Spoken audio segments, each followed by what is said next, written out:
Well, that's what this is. This is Pros with Pints, and I'm Garrett, and that's Brad. And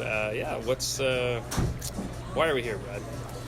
Well, I love the idea of this, that we're gonna sit down and talk about questions within the game of golf that have been proposed to us by people in the golf community in general. Let's face it, the whole reason we do this is because every Christmas the golf pro community sits down at Bonzini's and drinks about a dozen pints. It's true. And there's some of the best conversations that happen as far as the golf world knows. Yeah, it would be nice if there was a camera rolling for a lot of those, and I mean that's essentially what we're the trying whole to do idea here. We got our our nice beverages here. What are you drinking? You're drinking a Rebellion Amber, and I'm drinking a Rebellion Oatmeal Stout. Yeah. Something a little bit darker. It's a terrible pour by me.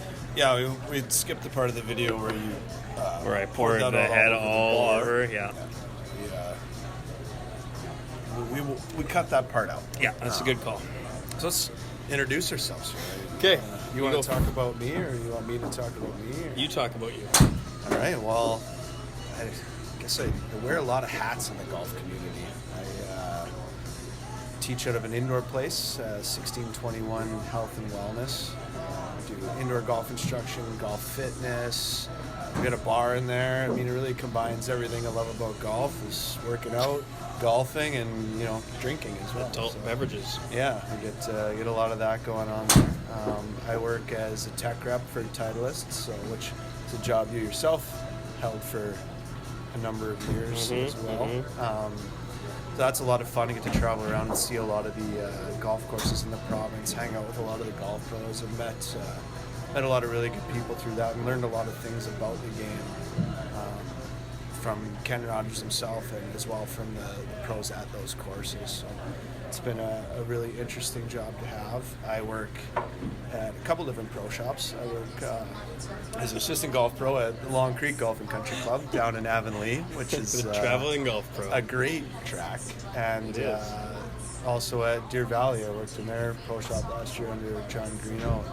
The other day at 1621, there was all 5 of my bosses in the same building at the same time.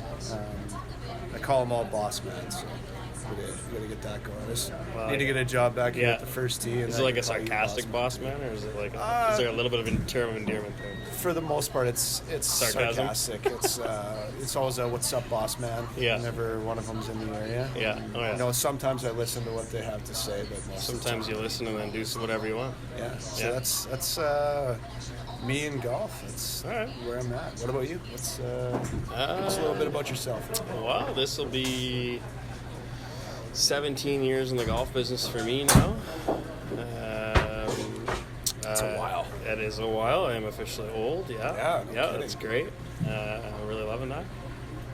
Assistant professional at the Royal Regina Golf Club, as you know, and I am the owner of First Tee Indoor Golf Center as well. So I teach year-round there and here at the First Tee, which is where we're at today. I worked retail as well. I worked first job in golf was Nevada Bob's Golf, working for Freddie Shannon, and then I spent 6 months at the Empire, as I like to refer to them. What's the Empire? Golf Town. 6 months at Golf Town, the Empire. Yes. And then realized that was a terrible idea, and moved to the Royal Regina, which was fantastic, and love it there. So, you got a good crew of guys there. Dean Brown and Ricky Freeze, father of 2 now. Rick Freeze. Father of 2, and the Wiz, who just shot in. All right, forgot about the Wiz. I'm sure he'll be on this at some point. Yeah, we'll get him out here. He doesn't think we talk very much, but he doesn't. He likes to. He's a listener. Should we talked about what we were drinking. We talked about why we're here. Should we just dive into topic number 1? Yeah, this is the topic that really hooked me on wanting to do this. This is we're gonna do a battle of the movie swings. Yeah, so, 2 iconic movies in the golf world. Exactly. We got 2 not so true stories, but 2. You'd like one to be true. I mean, at least one of them. You'd like one of them to be true. We're gonna do a comparison between Matt Damon, who plays Ranulph Juna in The Legend of Bagger Vance, and Kevin Costner, who plays Roy McIlroy in Tin Cup. We're going to compare their golf swings. We're going to look at which movie we like better, which swing we like more, and look at some swings. If I can put these swings up on this video, I will. Let's see what my editing skills look like. But we'll try and put them up there. I'll see what I can do. Anytime you can remove my face from the camera for a little while, it's probably beneficial to people. So. Which is your favorite movie? Favorite movie, the two. This is, I actually didn't put any thought into this until this exact moment. I like both of these movies. Yeah. I think more iconic for me or more memorable is The Legend of Bagger Vance. I actually remember my mom worked at the Shell station in Raymore, which rented videos, and I remember when they were videos were going or on their way out, we went and bought the Legend of Bagger Vance VHS from the Shell. Yeah. And I watched that thing till I wore the tape on it. But I love it's a little more, it's got that kind of majestic, ghost-like feel to it where is Bagger Vance real, is he not real, that kind of thing. I'm pretty nostalgic for stuff like that. It's really in-depth movie analysis. Oh man, I could be a movie critic. I think I like them both. Tin Cup stands for me just because of all the one-liners. Yeah. That's it. Not going in-depth, just the iconic golf lines. If we're gonna talk lines that you've pulled out on the golf course more than a few times, that's I love a good Tin Cup line. Yeah. When we're out on the course. Yeah, absolutely. Both really good movies, really well done. Golf swings. Dive into that. I have a couple pulled up here. So the best one that I found for Kevin Costner, and like I said, if I can put these up, I will, and then you don't have to watch Brad and I look at my laptop here. But so the Bagger Vance 7-iron scene. It's a Tin Cup 7-iron scene. Sorry, Tin Cup 7-iron scene. So this is when we get this. It's tough to find actually a golf swing of Kevin Costner like any other than like an up close. Like this one gets real close. So that's a good one. This is the What is the Golf Swing by Roy McIlroy, the poetry in motion. So we gotta think. I want to just go a little bit into context on these two swings. So we got one, What is the Golf Swing by Roy McIlroy. Yeah. He's explaining this a situation where he's trying to pick up the girl Renee Russo in this scene, and if I'm giving Renee Russo a golf lesson, I'm doing whatever I can to sound her. intelligent. Right. We're throwing everything at her that we know. It's a once-in-a-lifetime opportunity to teach a golf lesson. The other one, he's trying to qualify for the U.S. Open, and he's just broken every single other club in his bag. So that's an experience. I have a couple club-breaking experiences on the course. But never on the course. Well, maybe one night. A couple meltdowns here and there, but I've never broken every club in the bag. No. And then decided to play the rest of the round with the 7-iron. So the 7-iron is this one. Actually, this one's probably the best one. The 7-iron swing. This one's really good. So we're really up close there. He goes down hard to get it, and then it's the sawed-off finish. Right. But in his words, it's the best way to play through the West Texas winds, right? Yeah. So knuckleballs. Yeah, knuckleballs with the 7-iron. Really low stingers. I expect to see a lot of low ball flight out of that swing. Looks like a little bit of like a lashy move. It doesn't have a free-flowing smoothness to it. No, he just goes down and gets it, hits it as hard as he can. I think in the 7-iron challenge where David, oh my God, what's the guy he plays? Oh, Dave Sims. Dave Sims. Dave Sims. Where he plays him and he sees who can hit the 7-iron far, and Dave hits it down the road. Yeah. And I think Roy hits his like 227, I think. Caught a little off the toe. Yeah, a little off the toe. Yeah, so I like that. But so he hits super knuckleballs that just rockets. Yeah. And he goes down and gets it hard. But there's not a lot of like true down the line or face on or like any traditional, which is movie. Could be by design, right? Like you don't want people sitting here doing this, dissecting. Well, and so the couple of things that I read, where did my little notes go? Costner says Tin Cup ruined his life for golf because people are hugely disappointed. He thinks people are hugely disappointed when he sees him play. He's a 14 handicap. Yeah. So every time he plays like Pebble Beach Pro-Am or something, guys are just disappointed to no end. Yeah. And then whoever wrote that article, I can't remember his Golf Digest, but he said he feels bad because before he heard Costner say that, he was like, well, let's give him as many balls as he can. and give him a 3-wood and see how long it takes him to hit it over this water. And so everybody just plays into that. Yeah. So, but anyways, Costner says that movie ruined his life for golf. Just too bad. But good move, low rockets, ball go far. Yeah, and honestly, I think as we dive in here and dissect Matt Damon's swing, I like Costner's move better. Ooh. I actually looked at this exact video. This is this one is when we first meet Bagger Vance. Yeah, so let's go. And he comes through the darkness. Go to the very start of this video. I want to see. Watching 4.5 minutes. But the very start has the best swing. Like that's the worst swing. Well, it's a bad swing, but it has the best video of the swing. No, it gets better as it goes. We see some improvement, all right. Oh, yeah, I watched this earlier. Well, let's just humor me and watch the super hack over the...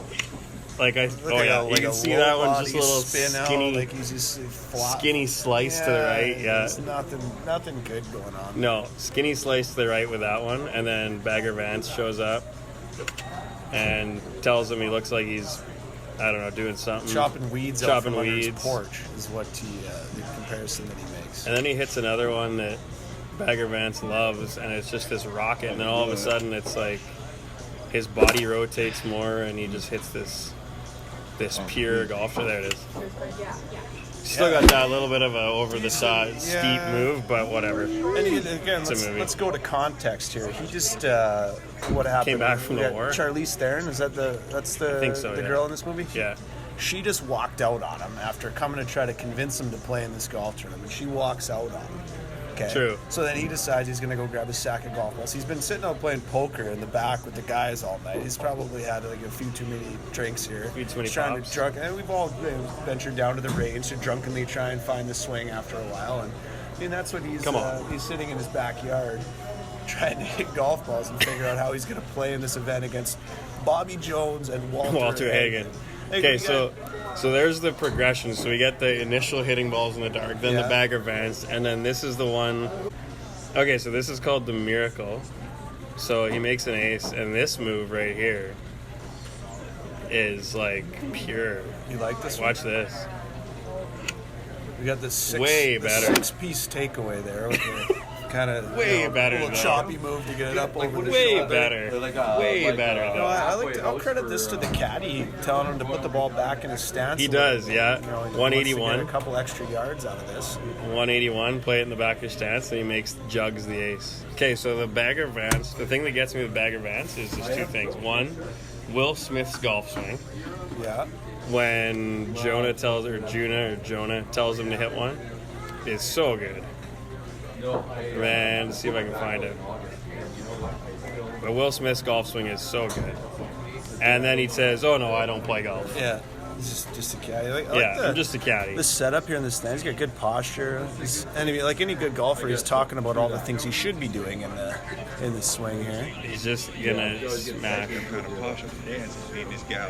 the ball. Matt Damon just rushes him through it though. Yeah, force him into it. It's a big long turn. He's got a lot of flexibility there, yeah. But then he just smashed one and then turns back, smiles. Yeah. Yeah, what's so hard about this game? Smile, easy game. Okay, but then the other one that gets me is the Bobby Jones guy, and his name is actually Joel Gresch. Gretsch? G-R-E-T-S-C-H. Anyways. I don't know what couldn't run the IMDb. They talk about, that's what I did. So they talk about the zone here and getting into the zone and like flow state. So this scene, this is one of my. This scene actually might be the reason why I like this. Yeah, this is a money scene for sure. Like, this gives me goosebumps. Yeah, when he stands over the ball and makes these practice swings and everything. Just the look on his face. Oh yeah, just so smooth. Body rotates. He looks like he's about to just destroy one. Yeah, it's an evil look. How they fade away all the crowd here. Yeah, bring the target closer. And you got Will Smith commentary. I get goosebumps right now. I'm just watching this. We're just going to enjoy this scene. Sorry. Busy over here. And then he hits this little pull cut that's just money right down the middle. The move is good. Like the pull cut is one thing, but like the move itself is super he's solid. He's got a lot of good things going on. Yeah.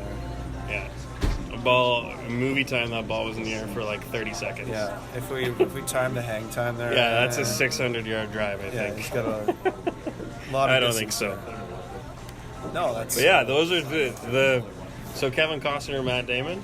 You're going with Costner? After watching that, I don't know. Fish? We're commenting strictly golf swings from, I guess, maybe Tin Cup frames it in a way that makes me feel better about Costner. Because he's a shooter? Yeah, and here we get a lot of really good shots of Matt Damon's golf swing. And, yeah, there's more. I mean, you could critique any of it, but... I like Costner. Yeah, Saskatchewan, gotta hit the low ball, play through the West Saskatchewan wind. I'm gonna go with Costner. Yeah, I like Costner swing a little as bit much better. as I'd like to, our first topic ever talking about on this, I'd like to disagree with you. But, no. Well, I'm gonna be on the same page here.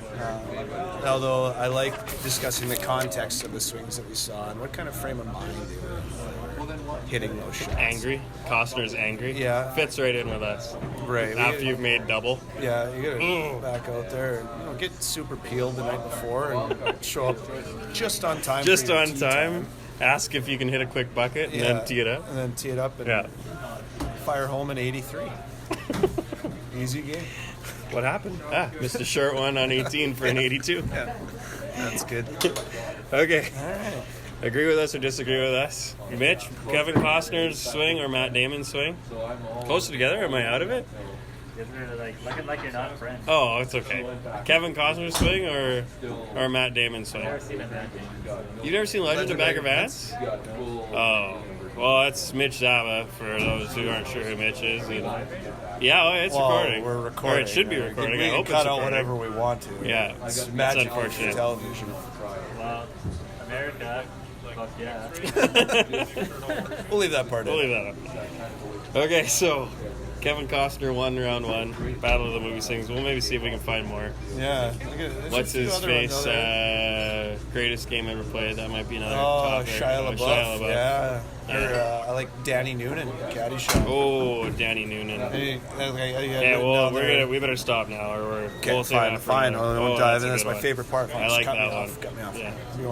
Okay, so 2019 rule changes is topic number 2. This is going to be a big topic for the golf world, starting January 1st, or for us starting April or May, whenever we get there. Late June. Yeah. So we both researched some rules. What have you got? You want to start? All right, yeah, let's dive into the ones that interest me the most. I think the biggest one that people are going to talk about is the flag stick in the putting. Dechambeau's causing some issues. Not issues, conversation. Right, and we'll talk about Dechambeau a little later on here and discuss his thoughts on that rule. But I don't know. It's gonna feel weird, and the golfer, you don't have to leave it in. You don't have to leave it in, but the old school golfer inside of me is gonna want to take it out. But I feel like maybe I would putt better with the flag stick in. Come on. I like the idea of having something. It doesn't go in if somebody's home. You always pull. It's easier to score on a net with no goalie. Yeah, fair enough, These are all Rick Fry-isms. Yeah, I'm just pulling them right. But out. if I'm shooting at an open net and I can aim at the pillar or the post down the middle of the net, it gives me something to aim at. Right. So if I just aim at the net.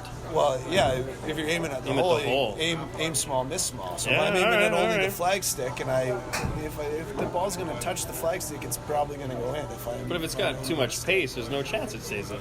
Yeah, but I can't quote any scientific evidence on this. But to quote Kevin Dietz's scientific evidence on this, any ball that strikes the flag stick and doesn't go in from hitting the flag stick isn't going to go in on an open hole either. Same thing looking the other way. If it really, I disagree. I think there's once the ball crosses the initial lip, it starts going downwards. If you only have that much space now before it hits the pin. Yeah, and if it's got enough force, anyways, it's gonna bounce out. I don't know. It's interesting. Right, and we should. Well, maybe for the next episode we'll have some scientific evidence on this. And a lot of the time with scientific evidence, what you're going to find is they're going to base it on specific density of the hole behind. Yes. So it depends what it's impacting as it goes over the hole. So if the dirt is already damaged, if it's paint, if it's different things, it's going to affect it. And, True. I mean, this is something, again, when we talk about Dechambeau's reasoning behind, well, he's going to leave the flag stick in, is what he says. They'll never let him. And save that for. We'll save that for the end. But Never. He's got scientific reasoning behind why he's leaving it in, and it's an interesting rule. I mean, we're he's got 10 scientific seconds. reason why he blows snot out of his right nostril, not his left. Like he's a very, very interesting guy. Yeah, and no, you're right. But I mean, already I think the whole point is to speed up play, right? Right. And so I get it that. though, like because some guy, like we're already some we're on guys, opposing sides of what we're going to do. So what happens? You and I are playing an event together, and I mean, but are you going to get upset if it's out? Like, are you going to be that focused on it that if we've got 10 footers and I want it out and you want it in, like, are you going to be dead set on having that baby in? Or are you just going to go, if it's in, it's in? Yeah, I mean, not a chance. Who knows? Maybe not me. I mean, I don't picture myself as an extremely picky player on the golf course. No. So, but what about those guys that are? And I think of this more coming into play on the tour, which they're going to be faster at it. If the guys want to putt with it in, they're going to have their caddies doing it. But we don't, in our events, we don't have caddies. And I'll be shocked if the tour lets this flag stay. Like, tour's got its own set of rules to some extent. It'll be curious. It'll be interesting to see what happens. But yeah, I think for pace of play for the average group, like your average, you know, group of mid handicaps, I think everybody's going to be fine. You know, knock them in, get them going. Yeah, and hopefully it does just that and speeds up play a little bit, because I mean that's one of the biggest things for a lot of these rule changes. Is is they're looking at ways to speed go things faster. up. Yeah, people don't have 4 or 5 hours to play golf anymore. True. They got lives and things that they need to get to go and do. Lives outside of golf. Come on. The only reason for me to get done in 3 hours is so I can play 36 that day and not 18, right? So, a lot of the rule changes are designed to speed for pace of play, and we'll see what happens with the flag stick. The second one, I have a bunch here, but the second one on this exact topic of speeding up play is now you can't search for a lost golf ball for 5 minutes. It's only 3 minutes, which will affect you and I's handicap, I feel, as we can no longer look for the balls we hit into hazards for 2 more extra minutes. Right. Sometimes those 2 minutes are valuable. You got to pack that snorkel gear sometimes and really get down there and get the search going on. It's not good. Yeah, again, trying to speed up the pace of play, I understand that. And this honestly would have affected my group in the Pro-Am, Waskesiu Pro-Am this year. First hole we started on, I think we started on like 10 or something, and we all hit it. 3 went left, 3 went left, and 1 went right down the middle. So we spent, I guess you get technically 15 minutes for 3, but now you only get 9. We took every ounce of that time to find a couple of those balls. Yeah. So it'll affect things.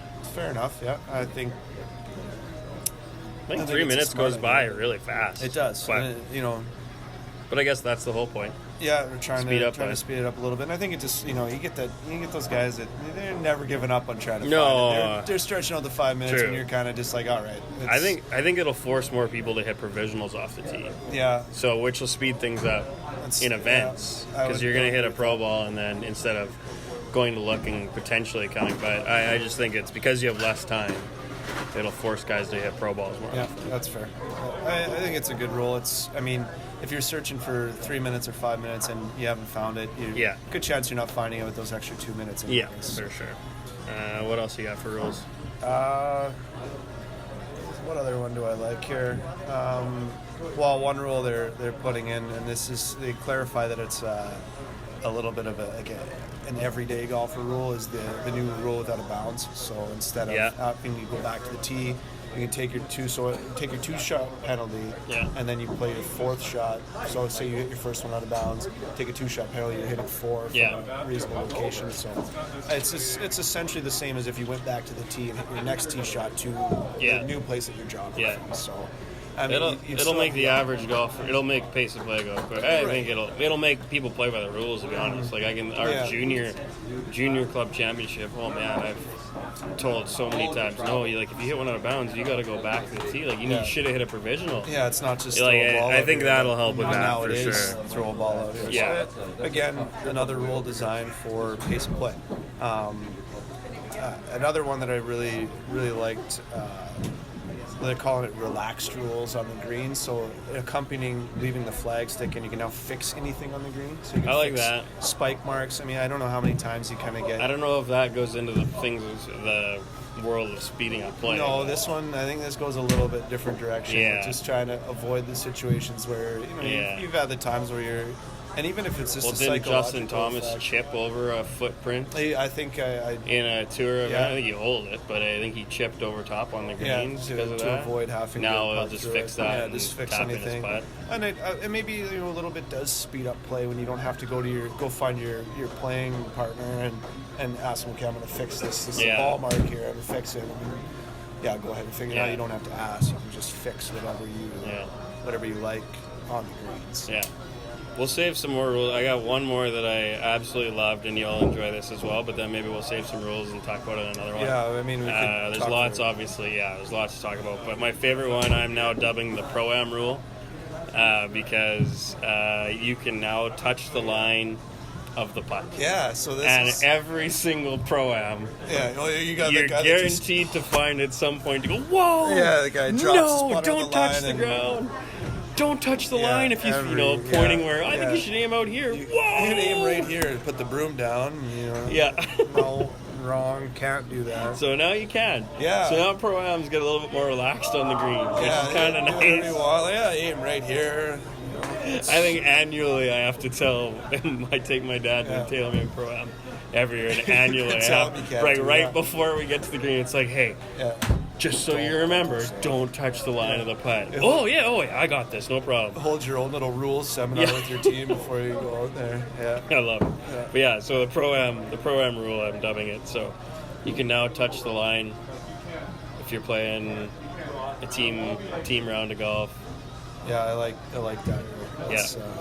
Well, and I was thinking more from an aim point perspective too. This guy does aim point, and I'm constantly worried about, if I'm not aim pointing in the right spot, I'm encroaching on stepping on my own line. Yeah. I think this falls under the same thing as well. You're not. I mean, I don't mean to do it. I'm trying to do it. Obviously, I don't want to put spike marks, which I can now fix on my own line. But there is the odd time where you go, we step back and look, I was dangerously close to my own line there. I just think it's, again, going to more relaxed rules gives you don't have to call yourself on something that really isn't going to have any effect on the outcome of your score. Rules of golf. It's true, and it's about integrity. Can't wait. So I'm calling you on everything.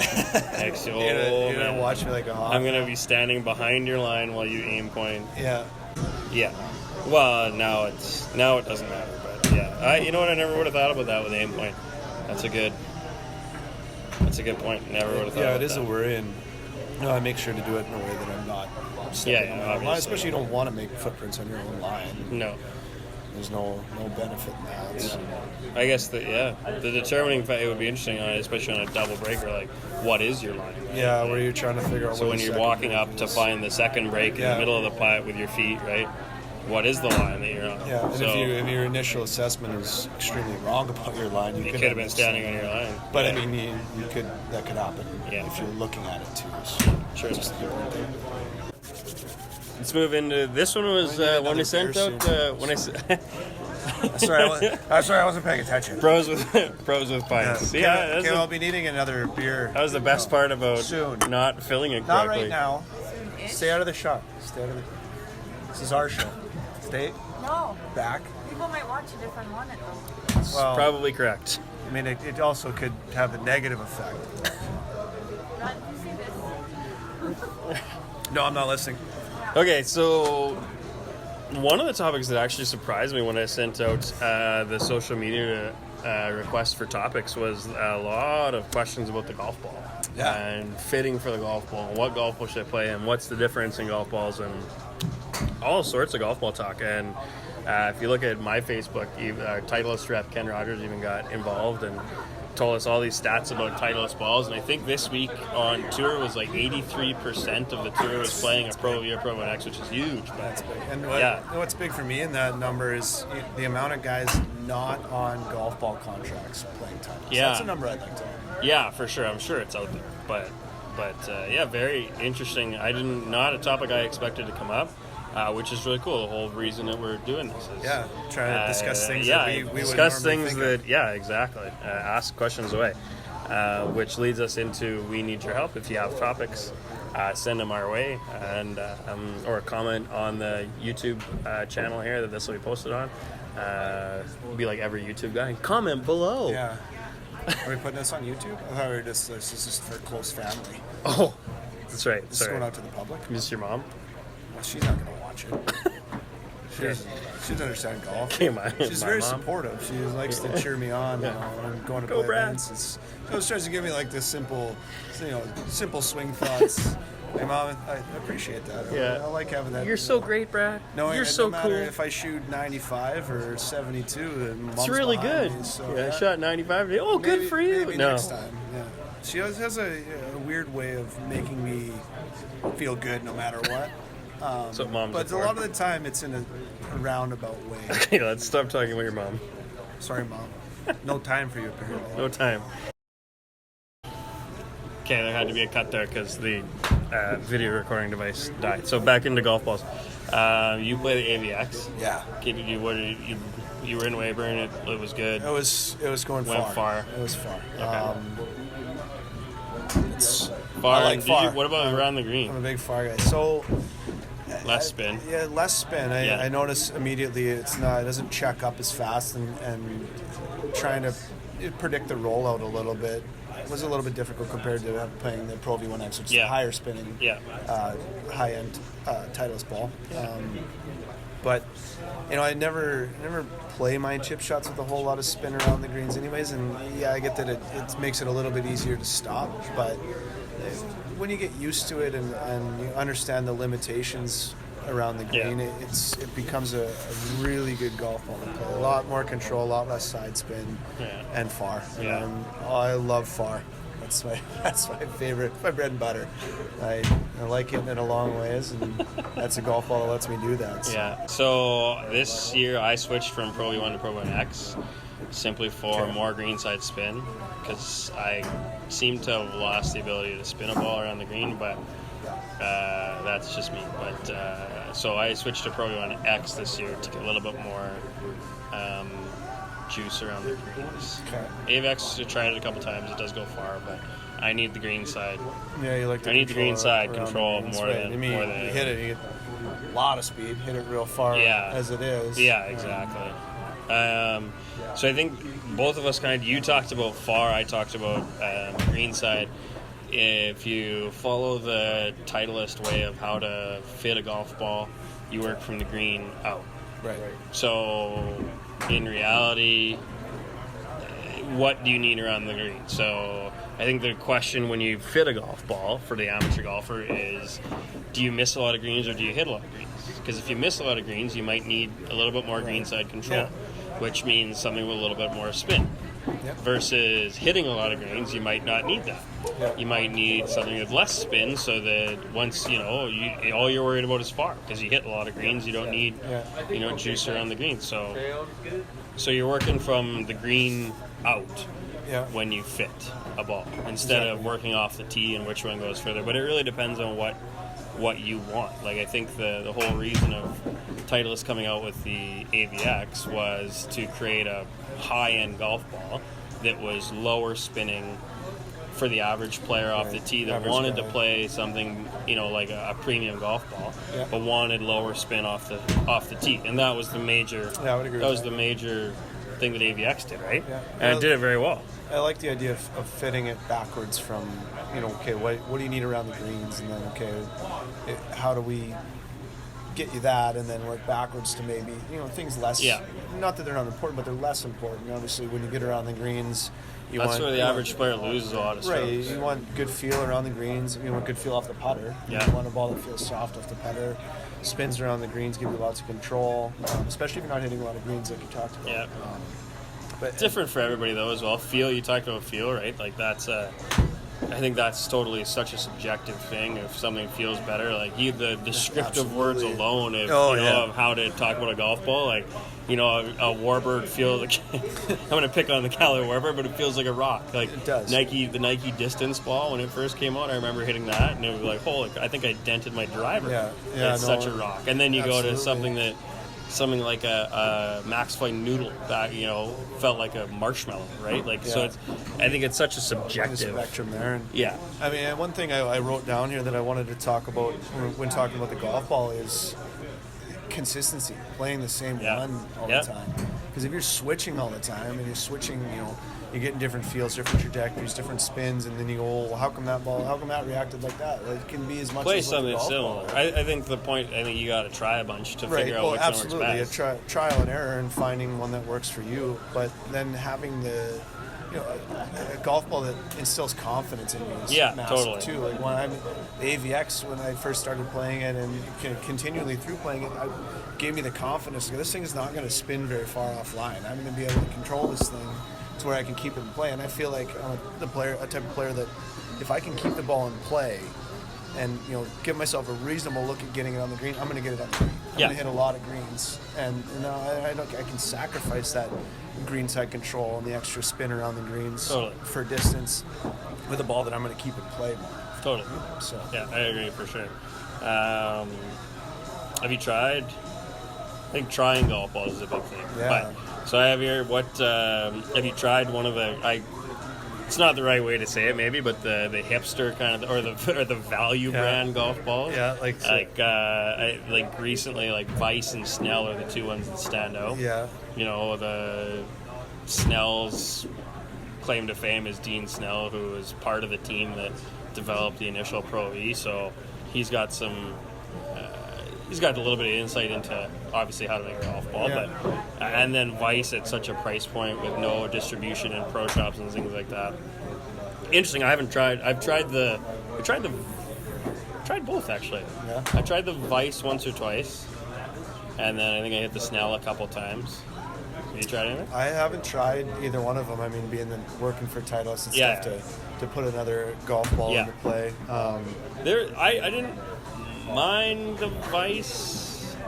Does a Vice hit the same price point as a Pro V, or is it? No, it's super cheap. Vice is a lot lower, but I think you get. I think you get that honestly. Like I think you pay for what you get. I think the interesting thing about the Vice was that you can logo it for cheap and you can right. So and it's being marketed as an alternative to the Pro V1, but it's not. I do agree that you get what you pay for. Yeah, it's not even close. Snell, I only hit a couple times. I didn't really notice. It didn't spin around the green as much as I liked, but it felt okay. It was decent. It was a decent golf ball, but I don't know. It's the more that I personally, I couldn't put anything but a Pro V1X or a Pro V1 on the tee. That's just the way it works. That's the same way I feel. I think a lot of people are there, but there's some deadly golf balls out there, but when it comes down to it, you said it best, keep consistency. I've played that ball for how many years? I'm not switching unless something is absolutely finding the hole more often, somehow magically, then I'll switch. Yeah. But and then, if we touch a little bit on, golf's an expensive sport, and Pro V1s are not cheap.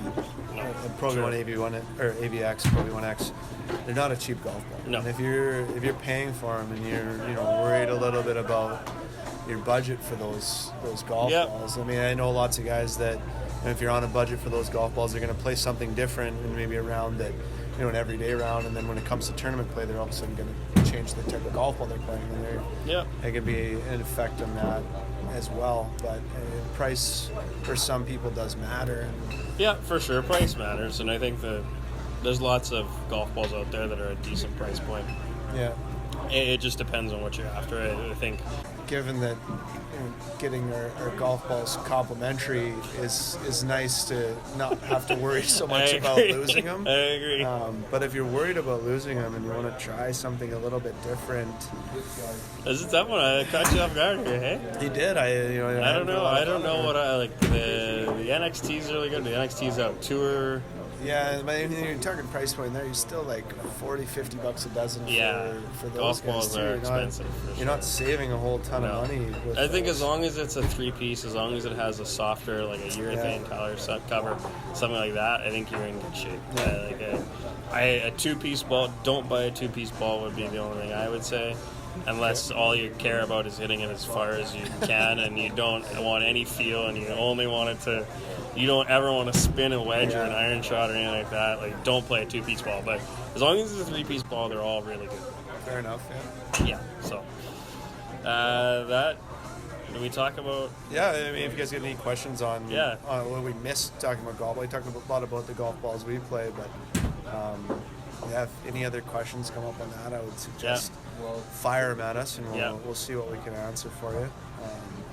But it's interesting. I'd like to know if anyone has the number on how many guys on tour, not on golf ball contracts, are playing Titleist golf balls. And I mean, maybe they're all on contract for just the ball and not on contract for other things. But guys playing other brands of equipment, how many of them are playing Titleist golf balls as well? And it's 83%. You said starting.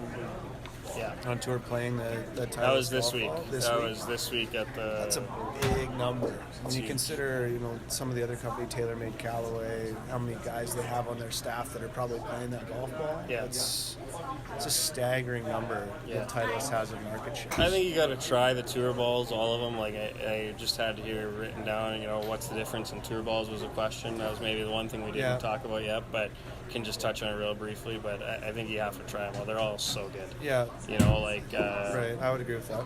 The TaylorMade ball is fantastic. The Callaway ball I tried this year a couple times, spun way more on the green, which I love. But then I got it in the wind and it did some funky things. Yeah. So it's all where you want to instantly went right back to as soon as I hit a couple shots in the wind that I thought were really good. Yeah. And then all of a sudden we're 20 yards shy of where I thought they would be, and I hit it solid. I instantly went. It was in the bag, and I went right back to my so I mean, ball. for you, that's a part of the game that matters. And if there was one perfect golf ball out there that worked for every swing and every condition, everybody would play. There wouldn't be a question. Everyone would play it. We wouldn't have to talk about it. But bring back the gutta percha. Everybody plays a universal golf ball. Yeah, it's hitting driver 100 yards. And I think you'd have a lot of people give up the game if you did that. So. Okay, so topic number 4, again, golf ball talk. If you have any questions, fire them our way, social media, YouTube channel, and comment on this video. Make sure to throw some negative comments in there. I know people love doing that when, we try to do something a little bit different. People love hide behind their computer and throw some negative things our way, so you feel free. We can handle Count how many of the times one of us said deadly or totally. That's a good one. I don't know. You're more of a deadly guy. I'm a deadly. Pat Marcia is in there. I'm a deadly guy. I love the deadly. How many times I put my hand like this? That's I also love a good this one. move. I love the fingers together move. So, feel free. I'm not going to take anything personally.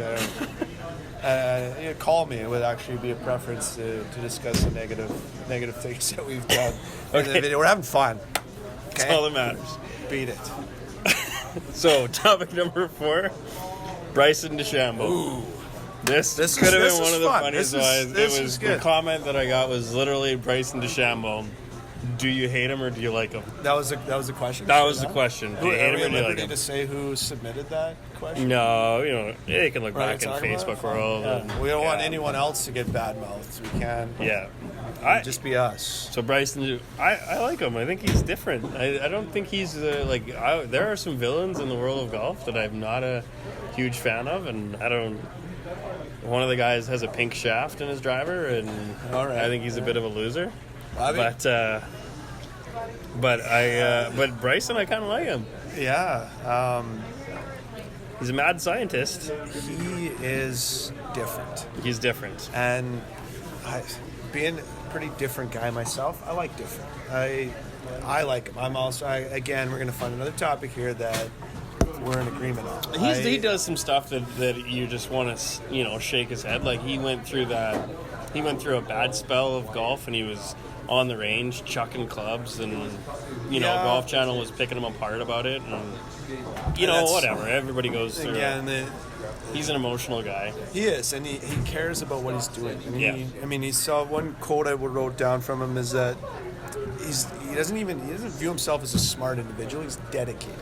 And he loves learning, and he loves trying to be the best at everything he does. And that's and when you are striving for that and you have setbacks, it's hard not to get frustrated with the setbacks. Yeah, I get that. And He doesn't think he's smart. The guy's a rocket surgeon. He's He's a rocket surgeon. And I mean, maybe it's him trying to learn a bit of humility, which I don't know if he has that. But a quote that he had in this Golf Digest article is that he doesn't view himself as, he said he was not very smart. He's dedicated, you know? And he believes he has the ability to learn anything. It showed a picture of him signing at the 2015 U.S. Amateur. He signed his signature backwards with his wrong hand, so he can sign his signature Just for perfectly fun. backwards. And he said the reasoning behind it was he could give him the ability to learn Arabic or Russian if he needed to, because apparently they write things backward. That's the way of saying it. There was another part of that article where they said that when he was in high school, he went and borrowed the physics textbook from the library and then wrote it all out into a binder on loose leaf, so that his parents didn't have to spend $200 to buy him the physics textbook.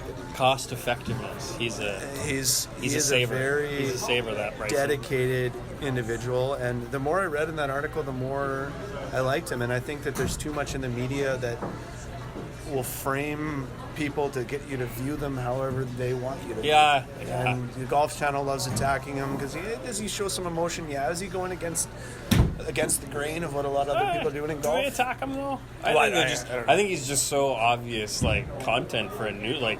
He is. He was spraying. I'm a Foresight guy here, a TrackMan guy. Yeah. He was using Foresight to get numbers off of what the golf ball did at impact when he sprayed it with water. So, like, come on, you're going overboard. But you know what? Like, the guy is just—he's trying to learn languages, but he just wants to know things. Like, he's interesting. Well, let's see. There's another. He's one interesting. Of his quotes is he loves learning. And so yeah, where they portray him as this, overdoing it. Oh, you're bad for the game, or I don't. Well, he's not bad, but where they portray him as a different cat, he just loves to know stuff. He loves learning, and he loves. I haven't heard that story about him spraying the ball with water. He had his caddy come up, he'd spray the wedge with water, and then put the golf ball down and hit the ball quickly while there was still water on the wedge to see what the numbers changed with the ball. It was very interesting. But yeah. you know what? I'm being a big golf nerd. I'd love to know what the difference was, but can't tell me I kind of know what happens to a golf ball when the club face is wet, so it's not really probably going to change the way I hit a ball. Right. It's I'm not going to be down there with leaving the water on my club before I get to hit 15 golf balls before I maybe 30, and I'm just trying to find the middle of the club face. Trying to get the body a little bit loose. Yeah, exactly. One of the things we talked earlier about Bryson being one of the guys that's already commented on that he's going to leave the flagstick in when he putts, and he's in this article it talked about that point aside whether to let him or not. He's talking about the coefficient of restitution of the flagstick. So, which is, in layman's terms, it's basically the impact the ball hits it with. How much velocity is it going to create on the way back? So, in their normal events, they use a fiberglass flagstick. So when the ball strikes it, it's not going to bounce back as fast as the material they use in the U.S. Open or USGA event. Yeah. So there's your science guy talking about the science behind Bill Nye, the science guy, but golf. Yeah. He's a very interesting individual. One length irons. We go on and on and on about how this guy is different, but he's different. He doesn't care what people think about him. I mean, he just won winning. Again. He's winning. So what's it matter? He had 2 or 3 wins in the 2018 calendar year. Like one that. in the start of this season, and then 1 and 2 in last season, or something like that. He had a good year, and I think he's going to continue to do well as he learns more and more stuff. Yeah, it's going to be. I don't know if he keeps hitting it like he does and super consistent and. Went through his putter. He seems to have stopped trying to do the side saddle putter and on a specific putter, but I think he's going to win more. He's talked about the Shriners. The last thing on the article, they're talking about the Shriners, how he's learned new breathing techniques to create more stable headspace to perform better, and so he's diving into all aspects. He leaves no stone unturned. This guy. No, I love it. I'm curious to see what he's going to do moving forward. I venture to say. There's a chance he wins a major in this season. Put it in now? I promised Is it myself going 2019? I wasn't going to speculate on 2019 anybody major? winning, but I mean, and there's a lot of really good players on the tour. I mean, I think the equilibrium out there is just is crazy, and anybody teeing it up in one of those events has the opportunity to win it. But I'd be surprised if he doesn't win a major this season. I think there's no chance he could win a Masters, a PGA. He could win a Masters or a PGA, but I don't think he ever wins a U.S. Open or a Open Championship, because I think both of those have a little bit of the luck involved with the crazy bounces and the weird runouts and the stuff. I don't think you can calculate that stuff. I think he would get too rattled about bad bounces, whereas some guys can just shake it off. And if you can get Dustin Johnson has never cared about a bounce in his life. The most happy-go-lucky guy. There's kind of opposite ends of that. I'm not going to talk about Dustin Johnson here today, but DeChambeau, I think, to carry on with your point there, he has a really good shot at winning the Masters. It's on the same course every time. Yeah, it's a really tough course. But it's also for a science guy. Science guys love that repetition, stuff they can study, stuff they can learn about. And I think he comes with a really good approach there. And for sure. Maybe doesn't win the Masters this year. Maybe still up and coming. But I mean, he's young too. Would he be 24? He's turned 24 this year. I think graduated high school in 2012, maybe. Hat's from the 60s. loves that hat. No, I think he's got some good things. So another one that we agree with: Battle of the Movie Swings and Bryson Dechambeau. We agreed on two. Wow, the other ones were kind of just. We agreed come on, some controversy. We're gonna get there. There's a couple times where it was almost came to blows there for a second, but I'm a lover, not a fighter. So. Not even a very good lover, apparently. Or a very good fighter. Okay, that's what we have for this episode. Pros with Pints. We almost got through our pints. Cheers. Thanks for coming out. I apparently can't drink a beer. Thanks for watching. Send us your questions. Social media, YouTube, in person. Don't forget to tell us what you didn't like. People are usually not afraid of that. I don't have to remind you, but if you didn't like something here, we're not going to listen to it. But but we want to hear it. We want to hear it. We want to hear it. You're really talking to open air, and maybe there's a chance. The space between your ears isn't open air. Come on. Yeah. Okay. Come on. Fair enough. All right. Okay. Thanks for watching, and we'll see you next time. Thanks, thank you for coming. See you next time on Pros with Pints. That was good. I think that went all right. Yeah. Hopefully. How long was it? Almost an hour.